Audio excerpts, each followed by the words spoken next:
At ang handog na harina ng mga yaon, na mainam na harina na hinaluan ng langis, 3/4 bahagi ang inyong ihahandog para sa isang toro, at 2/4 bahagi para sa tupang lalaki.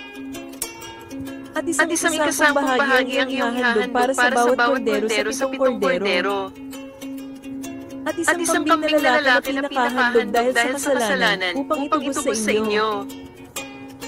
Inyong ihahandog ang mga ito bukod pa sa handog na susunugin sa umaga, na pinakapalaging handog na susunugin. Ganitong paraan ihahandog ninyo araw-araw, sa loob ng 7 araw, ang pagkain na handog na pinaraan sa apoy, na pinakamasarap na amoy sa Panginoon, ihahandog ito bukod pa sa palaging handog na susunugin, at sa inuming handog niyaon.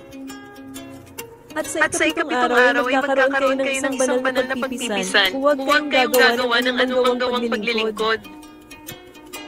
Gayon din sa araw ng mga unang bunga, na paghahandog ninyo ng isang bagong handog na harina sa Panginoon sa inyong pista ng mga sanglinggo, ay magkakaroon kayo ng isang banal na pagtipisan. Huwag kayong gagawa ng anumang gawang paglilingkod. Kundi kayo'y maghahandog ng isang handog na susunugan na pinakamasarap na amoy sa Panginoon, 2 gayang toro, isang tupang lalaki, at 7 korderong lalaki ng unang taon. At ang handog na harina ng mga yaon, na mainam na harina na hinaluan ng langis, ay 3/4 bahagi para sa bawat toro, 2/4 bahagi sa isang tupang lalaki.